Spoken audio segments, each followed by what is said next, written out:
নমস্কার বন্ধুরা, চেটেপুটে চ্যানেলে আপনাদের সবাইকে স্বাগত। আমি এখানে দেখুন 1 বাটি পরিমাণ সয়া চাংস নিয়েছি। এটাকে আমি ভালো করে সেদ্ধ করে জলটাকে আমি ভালো করে চিপে আমি রেখেছি।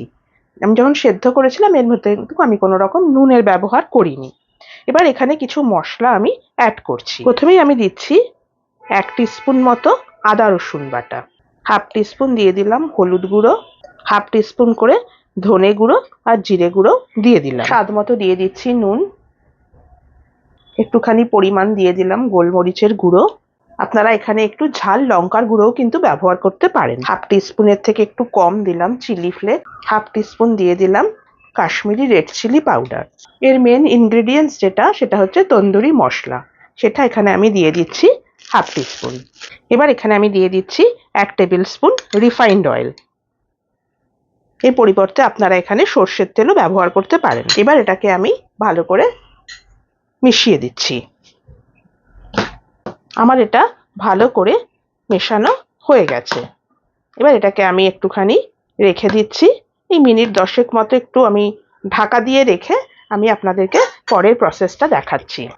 আমি হিটে একটা কড়াই বসিয়ে 1 টেবিল স্পুন রিফাইন্ড অয়েল গরম করেছি।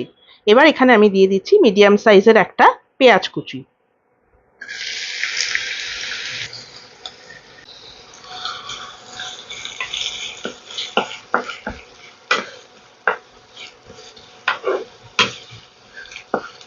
পেঁয়াজটা একটুখানি গোল্ডেন কালার হবে। আমি আজকে আপনাদেরকে বানিয়ে দেখাচ্ছি তন্দুরি ব্রেড বাইট। এটা একটা স্ন্যাক্স রেসিপি, চা কফির সঙ্গে খেতে কিন্তু খুব ভালো লাগবে।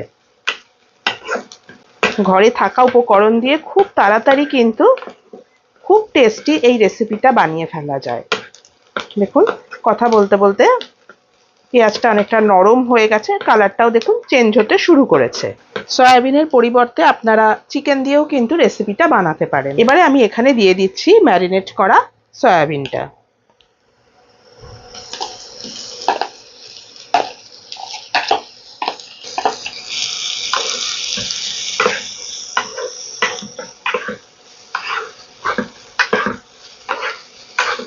গোলমরিচের গুঁড়ো আর চিলি ফ্লেক্স দিয়েছি বলে আমি এখানে কোনো কাঁচা লঙ্কা ব্যবহার করলাম না। তবে আপনারা চাইলে একটা কাঁচা লঙ্কা কুচি করে এখানে দিতে পারেন। ফ্লেমটা আমার মিডিয়াম হিটে রয়েছে। যে বাটিটায় আমি সয়াবিনটাকে আমি ম্যারিনেট করেছিলাম তাতে যে মশলাটা রয়েছে সেটা দিয়ে সামান্য একটুখানি জল আমি দিয়ে দিলাম।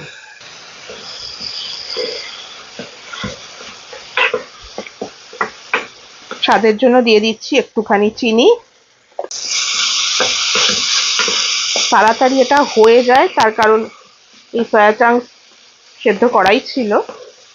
মোটামুটি এটা আমার হয়েই এসছে। এবার আমি দিয়ে দিচ্ছি ওপর থেকে একটুখানি ফ্রেশ ধনেপাতা কুচি।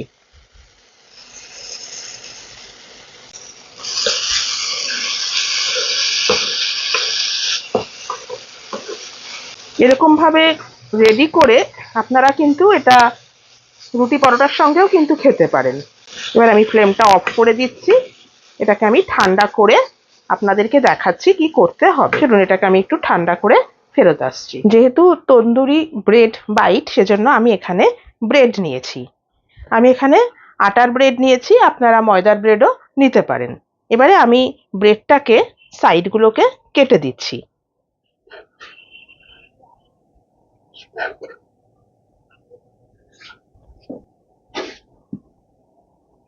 এবারে সাইডগুলো কাটার পরে এই ব্রেডের পিসটাকে আমি সামান্য একটু বেলে নিচ্ছি।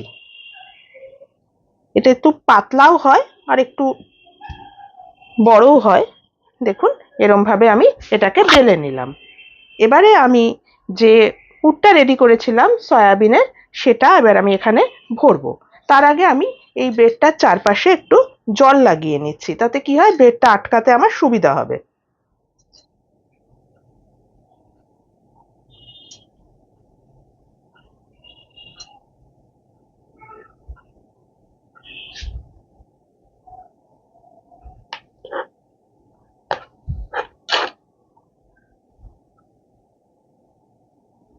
ঠিক মাঝখানটায় আমি দিয়ে দিলাম। এবারে আমি এটাকে ভাঁজ করে দিচ্ছি।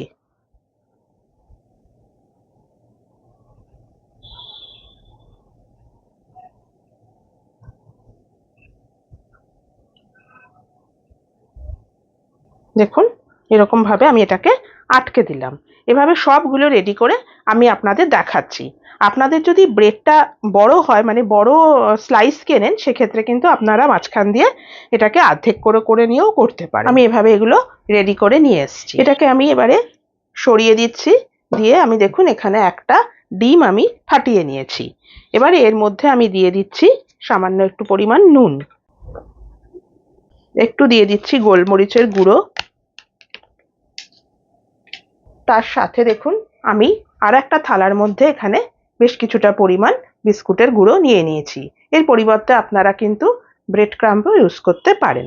এখানেও আমি দিয়ে দিচ্ছি একটুখানি গোলমরিচের গুঁড়ো, আর দিয়ে দিচ্ছি অল্প একটু পরিমাণ নুন। এটাকে আমি আগে ভালো করে একটু মিশিয়ে নিচ্ছি। এবার এটাকে আমি সাইড করে আমি ডিমটাকে ভালো করে এবার একটু ফেটিয়ে নিচ্ছি।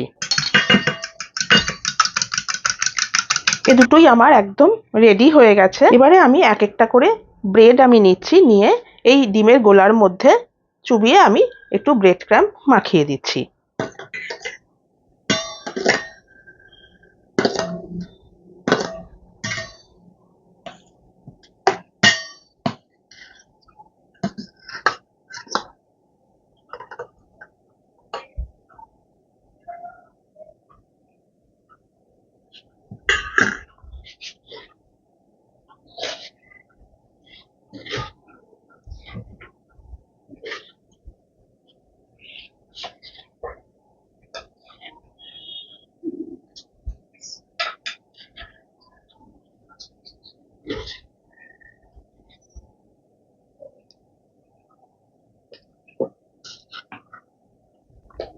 দেখুন এরকম ভাবে এটাকে আগে রেডি করে নেবেন, নিয়ে অন্তত 10 মিনিট নর্মাল ফ্রিজে একটু রেখে দেবেন। তাতে কি হয়, ভালো করে সেট হয়ে যায়। ফ্রাই করার আগে এটা করলে দেখবেন খুব সুন্দর ফ্রাইটা হয়। চলুন এভাবে সবগুলো রেডি করে আমি ফিরে আসছি। দেখুন আমি হিটে একটা প্যান বসিয়ে বেশ কিছুটা পরিমাণ রিফাইন্ড অয়েল গরম করেছি, আর এই পকেটগুলোকে আমি ফ্রিজে 10 মিনিট রেখে দিয়েছিলাম। এবার আমি নিয়ে এসেছি। তেলটা গরম হয়ে গেছে, এবার আমি একটা একটা করে ছেড়ে দিচ্ছি। সাবধানে ছাড়বেন, ফ্লেমটা মিডিয়াম টু হাইতে আছে।